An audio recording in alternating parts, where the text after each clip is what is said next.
So hello friend. तो आज का जो टॉपिक है ये है बारिंग गियर, जिसको हम लोग टर्निंग गियर भी कहते हैं। तो स्टीम टरबाइन में यूज होने वाला ये बारिंग गियर क्या होता है, क्यों इसका यूज किया जाता है टरबाइन में, अगर इसे यूज ना करें तो क्या दिक्कत आ सकती है, क्या प्रॉब्लम आ सकती है, बारिंग गियर स्टार्ट करने से पहले किन किन बातों का ध्यान रखा जाता है, कितने टाइप्स के बारिंग गियर होते हैं, बारिंग आरपीएम क्या होता है, इन सभी बातों का डिस्कशन इस वीडियो में हम लोग डिटेल में करने वाले हैं। वीडियो बहुत ही इंफॉर्मेटिव होने वाला है, तो वीडियो के साथ बने रहें। और यदि अभी चैनल पे नए हैं तो चैनल को सब्सक्राइब कर लें और बेल नोटिफिकेशन को ऑन कर लें, ताकि इस टाइप का इंफॉर्मेटिव वीडियो आपको सबसे पहले मिले। तो चलिए बिना समय वीडियो करते हैं स्टार्ट। तो टर्निंग गियर और बारिंग गियर, ठीक है। तो टर्निंग गियर बोलिए चाहे बारिंग गियर बोलिए, बात एक ही है। यहाँ पर टर्निंग का मतलब क्या होता है, तो टर्निंग का मतलब आप जैसे जानते हैं कि कोई चीज रोटेट करना, घूमना। और गियर का मतलब तो समझते हैं, जो गियर अरेंजमेंट हो गया। और बारिंग किस को बोलते हैं, क्यों से बारिंग किया जाता है, तो जब कोई शाफ्ट हो या इक्विपमेंट हो, जब स्लो आरपीएम में कोई चीज रोटेट होता है ना, तो उसको हम लोग कहते हैं बारिंग, ठीक है। तो गियर के मदद से घूमता है तो उसे हम लोग कहते हैं बारिंग गियर, ओके। या इसे कई बार आप देखेंगे तो बारिंग डिवाइस भी लिखा होता है, ओके। तो क्या होता है ये बारिंग गियर, तो bearing gear it is the mechanism provided to rotate the turbine generator shaft at a very low speed during starting or stopping, that is turbine trip or shutdown। ये bearing gear या turning gear क्या होता है, तो ये turbine में एक लगा हुआ एक मैकेनिज्म होता है, ओके। जो क्या टरबाइन के जनरेटर जो शाफ्ट होता है उसको क्या प्रोवाइड करता है, तो एक रोटेशन प्रोवाइड करता है, जो कि वेरी स्लो होता है। और कब ये रोटेशन प्रोवाइड करता है, तो ड्यूरिंग स्टार्टिंग, जब टरबाइन को स्टार्ट किया जाता है उससे पहले, और या जब इसका स्टॉपेज किया जाता है, यानी कि मान लीजिए कोई इमरजेंसी के टाइम आपका टरबाइन ट्रिप हो जाए, या कोई वर्क करवाना है और उसके लिए आपको शट डाउन करना है, या टरबाइन को बंद करना है, तो उस कंडीशन में भी ये बारिंग गियर जो है उस टरबाइन के शाफ्ट को एक स्लो आरपीएम प्रोवाइड करता है। तो ये एक मैकेनिज्म के मदद से होता है, यानी कि ये जो सिस्टम होता है ये ऑटोमेटिक होता है, ओके। यहाँ पर जैसे हमने एक सिंपल सा डायग्राम बनाया है, ये टरबाइन हो गया, जैसे कि आप देख रहे हैं टरबाइन का इंटरनल, जैसे आपके मूविंग ब्लेड्स हो गए, आपके फिक्स ब्लेड हो गए, ये टरबाइन का शाफ्ट हो गया। इसको जितने भी सारे पार्ट्स हैं इसको मैंने एक सेपरेट वीडियो डिटेल में बनाया है, उसका लिंक मैं डिस्क्रिप्शन बॉक्स में दे दूंगा, देख लीजिएगा। वो भी वीडियो बहुत इंफॉर्मेटिव होगा, ओके। यहाँ पर हम लोग जो बारिंग गियर है उसको फोकस करेंगे। तो ये जस्ट लाइक एक समझने के लिए ये बारिंग गियर का अटैचमेंट हो गया, ओके। तो देखिए ये बारिंग गियर का यूज जो होता है ये टरबाइन में क्यों जो है यूज किया जाता है, ये सबसे बड़ा सवाल तो यही है। अगर हम इसका यूज ना करेंगे तो क्या प्रॉब्लम होगा, जैसे मान लीजिए अगर आपका टरबाइन जो है एक सर्टेन आरपीएम में घूम रहा, सपोज कीजिए 3000 हो या 6000 हो, जितना भी आरपीएम हो, उस सर्टेन आरपीएम पे अगर घूम रहा है, और जब हमें स्टॉप करना हो, या बाय द वे किसी इमरजेंसी के कारण वो टरबाइन अगर ट्रिप हो जाता है, तो उस कंडीशन में वो सीधा आपका जो स्लो आरपीएम होते होते वो जीरो तक अगर आ जाए तो क्या प्रॉब्लम होगा। या मान लीजिए शटडाउन के दौरान आपने जो भी काम है वो करवा लिया, अब आपको टरबाइन जो है वो कोल्ड स्टार्टअप करना है, तो जीरो आरपीएम से इसको स्टार्ट ना करके एक सर्टेन आरपीएम से ही स्टार्ट किया जाता है, ओके। तो अगर हम जीरो आरपीएम से स्टार्ट करेंगे तो क्या दिक्कत आएगी, अरे कहना क्या चाहते हो। तो इसके लिए हमको समझना होगा कि बारिंग गियर का एक्चुअली पर्पस क्या है, ओके। तो आइए पहले उसको देखते हैं। तो देखिए पर्पस ऑफ बारिंग गियर, तो जैसा कि हम लोग डेफिनेशन में ही देखें कि इसका यूज जो है वो स्टार्टिंग और स्टॉपिंग के दौरान किया जाता है, दैट इज टरबाइन ट्रिप हो जाए या शटडाउन हमें करना हो, ओके। तो इसमें दो केस आएंगे। पहला जो केस होगा टरबाइन का जो स्टार्टिंग, यानी जब मान लीजिए शटडाउन के दौरान अपने काम वाम करवा लिया, फिर आपको कोल्ड स्टार्टअप करना है, तो उससे पहले टरबाइन को कुछ आरपीएम में, ठीक है, जो भी आपका डिजाइन है, कुछ आरपीएम में आपको 8 से लेके 12 घंटा तक रोटेशन करके रखना होता है, ओके। ये जो आरपीएम होता है वो 100 से लेके 300 के बीच में वेरी कर सकता है, ठीक है। ज्यादातर जगहों पे देखा जाता है 150 आरपीएम, और कहीं कहीं आपको 100 के नीचे भी ये आरपीएम दिखेगा, जिसको बारिंग आरपीएम कहते हैं, ओके। और ये डिपेंड करता है कि कितना आरपीएम होगा, ये डिजाइनर के ऊपर डिपेंड करता है। अच्छा। तो पहला केस में जब हम टरबाइन स्टार्ट करते हैं तो इसको एक सर्टेन आरपीएम दे देते हैं। जैसे मान लीजिए हम यहाँ पे 150 ही बारिंग आरपीएम को मान लेते हैं, ओके। तो अब मान लीजिए हमारा ये शटडाउन कंडीशन में हमारा टरबाइन जो है वो रेडी हो गया स्टार्ट होने के लिए, ओके। जो भी काम हम करवाना था करवा लिया, अब हमको इसको स्टार्ट करना है। तो स्टार्ट करने से पहले हम लोग को 8 से 12 घंटा, लगभग 8 से 12 घंटा तक इसको पहले ही हम लोग बारिंग आरपीएम में घुमाकर रखेंगे, ओके। तो इससे क्या फायदा होगा, तो देखिए पहला जो हमारा फायदा है, यानी कि जो पर्पज है वो है uniform heating to avoid deformation. जो टरबाइन में जब मान लीजिए हम इसको जब इसको स्टीम यहाँ से प्रोवाइड करेंगे, तो स्टीम का जो कंडीशन होता है वो वेरी हॉट होता है, ओके। उसका टेम्परेचर काफी ज्यादा हाई होता है। तो जब अगर हम मान लीजिए कि स्टेन स्टील कंडीशन में, यानी टरबाइन अगर 0 आरपीएम में है उसी टाइम अगर हम दे देंगे, तो हॉट स्टीम जो है वो ऊपर वाले पोर्शन पे ज्यादा रहेगा और नीचे पे जो है वो कोल्ड कंडीशन रहेगा। यानी कि टेम्परेचर का जो वेरिएशन यहाँ पर आएगा वो बहुत ज्यादा आ जाएगा। टेम्परेचर का जो डिस्ट्रीब्यूशन है स्टीम का वो अच्छे से नहीं हो पाएगा, जिससे इसमें एक डिफॉर्मेशन आने का चांसेस होता है। और ये अगर डिफॉर्मेशन आता है तो ये टरबाइन के लिए काफी दिक्कत है, काफी ज्यादा प्रॉब्लम आ सकती है। इन केस अगर इसमें कोई डिफॉर्मेशन आ जाता है तो आप जानते हैं कि टरबाइन का जो फिक्स ब्लेड होता है, जो मूविंग पार्ट्स होते हैं यानी कि मूविंग ब्लेड होते हैं, इनमें इन दोनों में जो क्लियरेंस होता है यानी कि जो गैप होता है वो बहुत ज्यादा माइनर होता है, बहुत ज्यादा कम होता है। तो अगर इसमें डिफॉर्मेशन मान लीजिए टेढ़ा मेढ़ा हो गया तो वो क्या होगा, आपस में सट सकते हैं। ओके, तो जिससे आपका टरबाइन जो है वो डैमेज हो सकता है। ठीक है, हाई वाइब्रेशन आने के चांसेस होगा, ऑपरेशन फॉल्ट आ सकता है। ओके, टरबाइन की लाइफ जो होती है वो खराब हो सकती है। तो इसलिए इसमें किसी भी तरह का डिफॉर्मेशन नहीं आने देना है। तो उसके लिए हम लोग क्या करते हैं कि एक जब हमको इसको स्टार्ट करना है तो उससे पहले ही हम लोग कुछ समय के लिए इसको 12 आरपीएम में घुमा के रखते हैं। ठीक है, कुछ आरपीएम देके उसको दे के रखते हैं कि जब स्टीम हम इसमें लेंगे तो हमारा जो हीटिंग होगा वो यूनिफॉर्म होगा। ठीक है, चारों तरफ बराबर होगा, ताकि आपका एक्सपेंशन भी जो होगा टरबाइन के ब्लेड्स जो शाफ्ट्स है वो इक्वल होंगे, बराबर होंगे। ओके, अनइवन वहां पे नहीं होगा।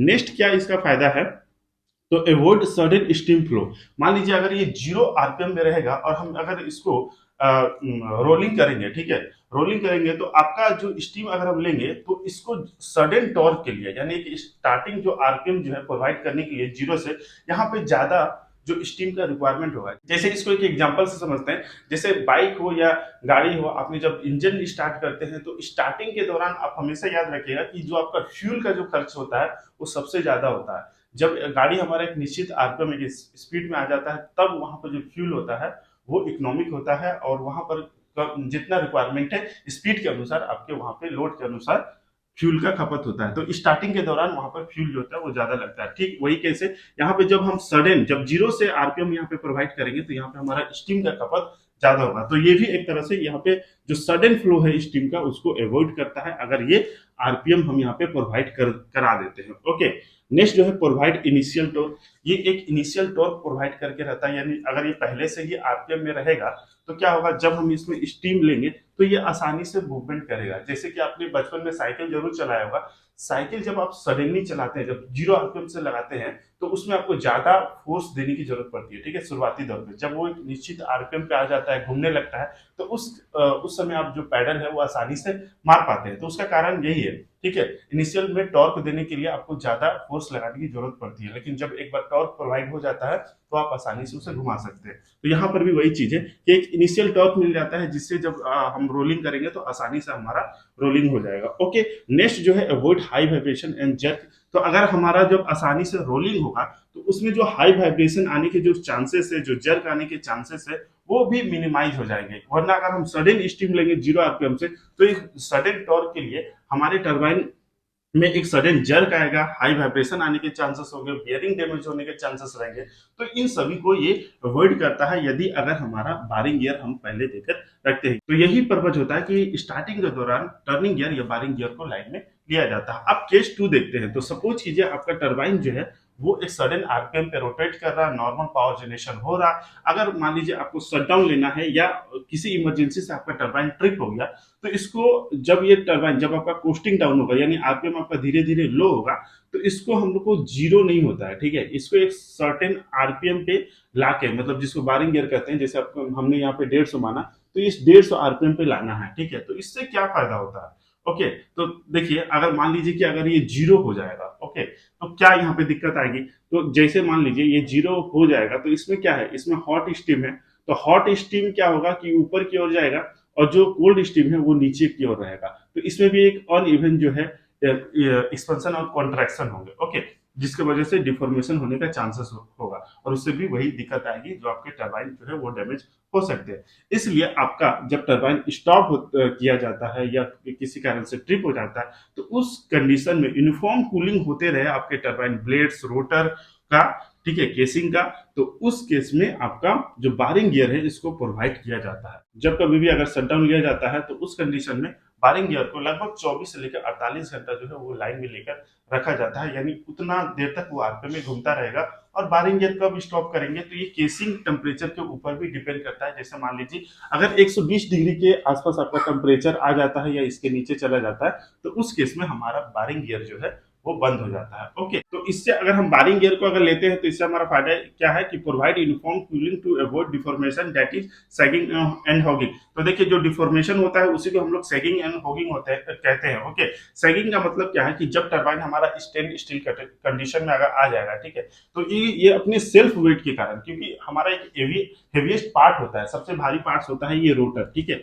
तो मान लीजिए अगर ये रोटर जो है वो खड़ा रहेगा, ठीक है, स्टेन स्टील कंडीशन में रहेगा, तो ये अपने वेट के कारण ही इसमें एक झुकाव उत्पन्न होगा जिसको हम लोग सेगिंग कहते हैं। और हॉगिंग जो होता है, अगर मान लीजिए हमारा जो ये अनइवन एक्सपेंशन हुआ, स्टीम का टेम्परेचर ऊपर में हाई हुआ, नीचे में लो हुआ, तो उस कंडीशन में यहाँ पर जो होगा वो डिफॉर्मेशन कुछ इस टाइप का होगा, ठीक है, ऊपर में ये आपका कर्व को बनाएगा, ठीक है, इस टाइप का। तो इसको हम लोग कहते हैं हॉगिंग। इस सेगिंग और हॉगिंग को हम लोग एक सेपरेट वीडियो में देखेंगे। यहाँ पर हम लोग जो है टर्निंग गियर को फोकस करते हैं, वरना ये वीडियो काफी ज्यादा लंबा हो जाएगा, ठीक। तो मेनली अगर टर्निंग गियर का हम लोग देखें तो इसका जो पर्पज है वो यूनिफॉर्म कूलिंग और यूनिफॉर्म हीटिंग के लिए यूटिलाइज किया जाता है, ताकि हमारा टरबाइन में जो पार्ट्स लगे हैं, जो केसिंग है, जो रोटर है, जो ब्लेड्स है, उसमें जो एक्सपेंशन और कॉन्ट्रैक्शन जो है वो बराबर हो, इक्वल हो। ओके, अच्छा। अब इस बारिंग गियर का हम लोग बात करें तो बारिंग गियर जो होता है वो तीन तरह के आप देखेंगे।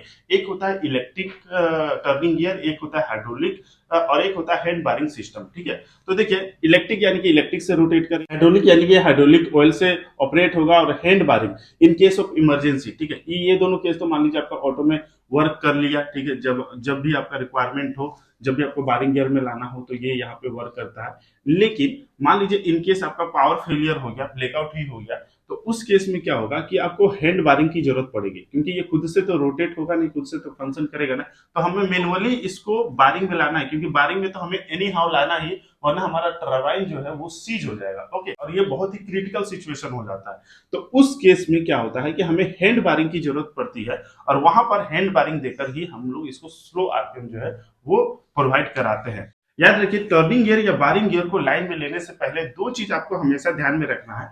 एक चीज है कि लुब्रिकेशन सिस्टम आपका हमेशा अवेलेबल होना चाहिए, यानी कि जो ये टरबाइन्स है इसमें जो लुब्रिकेशन, जो मेन लुब्रिकेशन जो सिस्टम होता है, जो एमओपी जो चलता रहता है, ओके, मेन ऑयल पंप, वो हमेशा लाइन में होना चाहिए, यानी कि टरबाइन में जो भी बियरिंग्स लगे हुए हैं उसका लुब्रिकेशन सिस्टम जो होता है वो ऑन होना चाहिए, ओके, होता रहना चाहिए। नेक्स्ट जो है बड़े बड़े आप जैसे टरबाइन में देखेंगे तो टरबाइन के रोटर जो होते हैं वो बहुत ज्यादा हैवी होते हैं, तो उसको एक सर्टेन हाइट तक लिफ्ट करने के लिए वहां पर जेकिंग ऑयल पंप को यूज किया जाता है। ओके, तो ये भी आपका स्टार्ट होना चाहिए, देन आपका टर्निंग या लाइन में आता है या लाइन में दिया जाता है। ओके, अब नेक्स्ट बात करते हैं कि ये जो टर्निंग गियर है ये कैसे टरबाइन के शाफ्ट को एक स्लो आरपीएम प्रोवाइड करता है। ओके, तो देखिए यहाँ पे टर्निंग गियर का आप अरेंजमेंट देखेंगे तो यहाँ पर देखेंगे पिनियन, जो टरबाइन का जो शाफ्ट है वहां पे पिनियन गियर का अरेंजमेंट होगा, और यहाँ पर जो गियर लगा होता है उसको हम लोग बूल गियर कहते हैं। ओके, तो यहाँ पर एक क्लच टाइप का अरेंजमेंट होता है जिसके मदद से टरबाइन के आरपीएम को सेंस करते हुए, टरबाइन के आरपीएम को देखते हुए जो ये गियर है वो इंगेज या डिस इंगेज होता है। जैसे सपोज कीजिए कि ये टरबाइन रोटेट कर रहा है नॉर्मल आरपीएम पे और किसी कारण से ट्रिप हो गया, ट्रिप होते होते वो उसका कोस्टिंग डाउन होगा, उसका आरपीएम जो होगा वो लो होगा, और एक सर्टेन आरपीएम, जैसे मान लीजिए कि इसका 150 बारिंग आरपीएम है, तो जैसे ये 150 आरपीएम के नीचे जाएगा तो ये जो होगा वो इंगेज हो जाएगा। ओके, इन केस अगर आप टरबाइन स्टार्ट कर रहे हैं, अपने टर्निंग गियर में लेके रखा है, तो जैसे ही आरपीएम जो होगा वो जब आप रोलिंग करेंगे तो ये आरपीएम के ऊपर जाएगा, तो आपका ये ऑटोमेटिक जो होता है वो डिसएंगेज हो जाता है। ओके, यानी कि हट जाता है। तो ये जो सिस्टम जो होता है, ये जो आपका ऑटोमेटिक जो ये सिस्टम होता है, ये एक क्लच के माध्यम से होता है जिसको हम लोग कहते हैं triple S clutch. Okay, triple S clutch इसको कहा जाता है। जैसे आपने गाड़ी में भी देखा होगा कि जब आप गियर को चेंज ओवर करते हैं ना, तो उस समय क्लच का यूज करते हैं, तो ठीक उसी तरह यहाँ पर भी जब आरपीएम को जब चेंज करना होता है तो ये क्लच जो है वो सिस्टम काम करता है। तो यहाँ पर इसको ट्रिपल एस क्लच कहा जाता है, और ट्रिपल एस मतलब कि जो एस जो डिनोट करता है पहला है वो उसको कहते हैं सिंक्रो, ठीक है। एस दूसरा जो एस है उसको कहते हैं सेल्फ, और तीसरा जो एस होता है इसको हम लोग कहते हैं शिफ्टिंग। ओके, तो इसका मतलब आप समझ रहे हैं, सिंक्रो का मतलब होता है कि आरपीएम को देखते हुए, सेल्फ का मतलब ये खुद से होता है, और जो ये तीसरा जो एस है शिफ्टिंग, यानी कि ये शिफ्ट होता है। ओके, तो यानी कि आरपीएम को देखते हुए ये खुद से शिफ्टिंग होता है, यानी कि इंगेज या डिसएंगेज होता है। इस वीडियो में देखिए आपको क्लियरली पता चल जाएगा कि कैसे एक टर्निंग गियर जो होता है वो इंगेज होता है या डिसएंगेज होता है। तो जैसे यहाँ पे जो आरपीएम जो स्लो हो रहा, तो आपका टर्निंग गियर जो है वो इंगेज हो जा रहा है, और यहाँ पर जैसे ये आरपीएम इंक्रीज हो रहा, वो टर्निंग गियर जो है वो डिसएंगेज हो जा रहा है। तो इस तरह से हमारा टर्निंग गियर जो है वो वर्क करता है। ओके, तो आई होप कि ये टर्निंग गियर का जो टॉपिक था वो आप सभी के लिए काफी हेल्पफुल रहा होगा। वीडियो इन्फॉर्मेटिव लगा हो तो प्लीज वीडियो को लाइक जरूर करें, और जो नीचे सब्सक्राइब लिखा हुआ है उसे प्रेस करके आप चैनल को सब्सक्राइब कर ले, ताकि इस टाइप का इन्फॉर्मेटिव वीडियो आपको सबसे पहले मिले। तो चलिए अब हम लोग मिलेंगे नेक्स्ट वीडियो में, तब तक के लिए जय हिंद।